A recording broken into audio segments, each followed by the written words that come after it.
आकाशवाणी मध्य प्रदेश से प्रस्तुत हैं प्रादेशिक समाचार।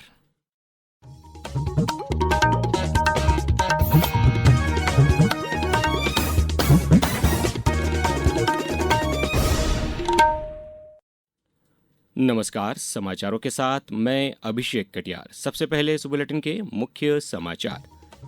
संसद के मानसून सत्र में फिर हंगामा, लोकसभा की कार्यवाही कल तक स्थगित। प्रदेश मंत्रिपरिषद की बैठक में किसानों, स्वास्थ्य, खेल और डिजिटल सेवाओं से जुड़े बड़े फैसले, कवच योजना समेत कई प्रस्तावों को मंजूरी। मुख्यमंत्री डॉक्टर मोहन यादव का मुंबई दौरा, ग्वालियर में प्रस्तावित टेलीकॉम मैन्युफैक्चरिंग जोन के लिए निवेशकों से किया संवाद और गायक किशोर कुमार की जन्म जयंती पर उनकी जन्मस्थली खंडवा में प्रशंसकों ने उनकी समाधि पर श्रद्धांजलि अर्पित की। अब समाचार विस्तार से। संसद के मानसून सत्र में आज भी हंगामा जारी रहा, जिसके चलते लोकसभा की कार्यवाही बुधवार सुबह तक के लिए स्थगित कर दी गई। विपक्ष नीट पेपर लीक और जंतर मंतर प्रदर्शन के दौरान पुलिस कार्रवाई के मुद्दे पर सरकार से जवाब मांग रहा है। वहीं दूसरी तरफ आज एनडीए संसदीय दल की साप्ताहिक मंगल मिलन की बैठक हुई। इस बैठक में प्रधानमंत्री नरेंद्र मोदी, गृहमंत्री अमित शाह, रक्षा मंत्री राजनाथ सिंह समेत गठबंधन के कई वरिष्ठ नेता शामिल हुए। बैठक में केंद्रीय मंत्रियों ने सांसदों को सरकार की प्रमुख योजनाओं और हालिया मुक्त व्यापार समझौतों की जानकारी भी दी। गृह मंत्रालय ने बताया है कि वर्ष 2019 से अब तक 36 देशों से 274 भगोड़े अपराधियों को भारत वापस लाया गया है, जिनमें आतंकवाद, गैंगस्टर, आर्थिक अपराध, मादक पदार्थ तस्करी, हत्या, दुष्कर्म और पॉक्सो मामलों के आरोपी शामिल हैं। सरकार ने बताया कि 2019 से 2026 के बीच भगोड़ों की 17,874 रुपये की संपत्ति जब्त की गई और 18,762 करोड़ रुपये की राशि वापस हासिल की गई। मुख्यमंत्री डॉक्टर मोहन यादव की अध्यक्षता में आज मंत्रालय में मंत्रिपरिषद की बैठक हुई। बैठक में किसानों, स्वास्थ्य, खेल और डिजिटल सेवाओं से जुड़े कई अहम फैसलों को मंजूरी दी गई। सहकारिता विभाग की कवच योजना को मंजूरी मिली, जिससे करीब 5,000 किसानों को सरकारी योजनाओं का लाभ मिल सकेगा। स्वास्थ्य सेवाओं के विस्तार के लिए 2026 से 2031 तक 12,517 करोड़ रुपए से ज्यादा की राशि स्वीकृत की गई है। प्रदेश में खेल सुविधाओं के विकास के लिए करीब 2,500 करोड़ रुपए की योजना को मंजूरी दी गई। स्टेट डाटा सेंटर के उन्नयन के लिए करीब 1,000 करोड़ रुपए और मलेरिया नियंत्रण के लिए करीब 1,700 करोड़ रुपए स्वीकृत किए गए।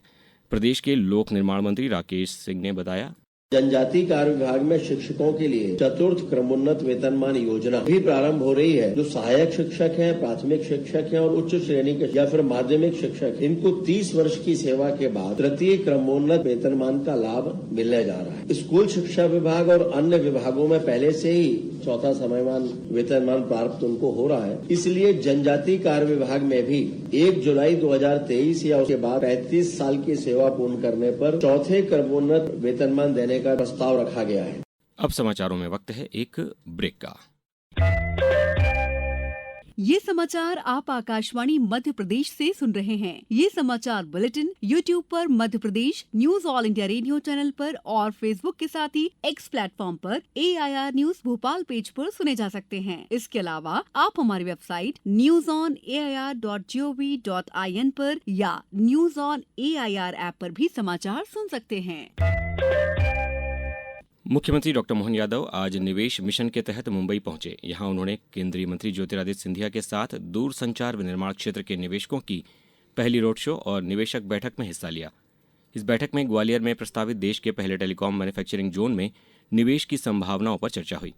मुख्यमंत्री ने निवेशकों से सीधे संवाद कर प्रदेश की औद्योगिक नीतियों और निवेश अनुकूल माहौल की जानकारी दी। उन्होंने कहा कि मध्य प्रदेश को टेलीकॉम मैन्युफैक्चरिंग का बड़ा केंद्र बनाने और रोजगार के नए अवसर पैदा करने के लिए सरकार लगातार काम कर रही है।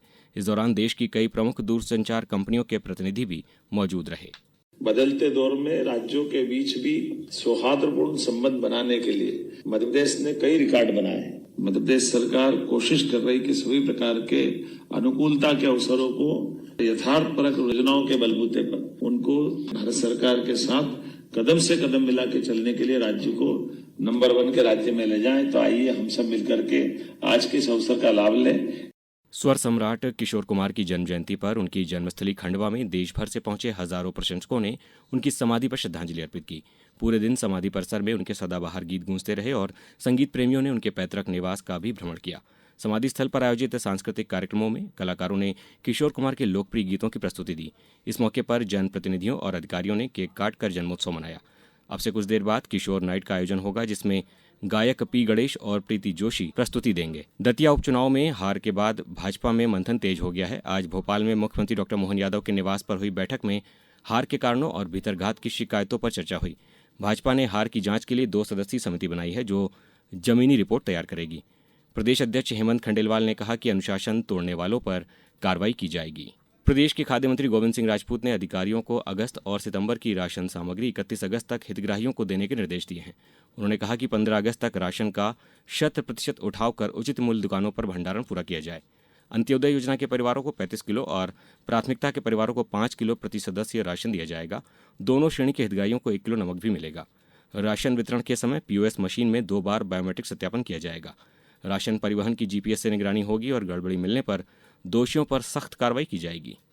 रीवा एयरपोर्ट पर 9 अगस्त से नई विमान सेवाएं शुरू होने जा रही हैं। अब रीवा से कोलकाता और भोपाल के लिए 72 सीटर विमान उड़ान भरेंगे। उप मुख्यमंत्री राजेंद्र शुक्ल ने दिल्ली में केंद्रीय नागरिक उड्डयन मंत्री राममोहन नायडू से मुलाकात कर शुभारंभ कार्यक्रम में शामिल होने का आग्रह किया। उन्होंने कहा कि नई उड़ान सेवाओं से विंध्य क्षेत्र में व्यापार, शिक्षा, स्वास्थ्य, पर्यटन और निवेश को बढ़ावा मिलेगा। उज्जैन के महाकालेश्वर मंदिर में आज भस्म आरती के दौरान बाबा महाकाल का राजा स्वरूप में विशेष श्रृंगार किया गया। वहीं रिमझिम बारिश के बीच समर्पण कांवड़ यात्रा निकली, जिसमें हजारों श्रद्धालु शामिल हुए। त्रिवेणी घाट से शुरू हुई यात्रा में भक्त मां शिप्रा का जल लेकर महाकाल मंदिर पहुंचे और जलाभिषेक किया। भस्म आरती में भी बड़ी संख्या में श्रद्धालुओं ने बाबा महाकाल के दिव्य स्वरूप के दर्शन किए। अब बात करते हैं मौसम की। प्रदेश में फिलहाल मानसून की रफ्तार धीमी पड़ गई है। पिछले 4 दिनों से प्रदेश में कहीं भी तेज बारिश नहीं हुई है और ज्यादातर इलाकों में सिर्फ बादल छाए रहने या हल्की बूंदाबांदी का दौर चल रहा है।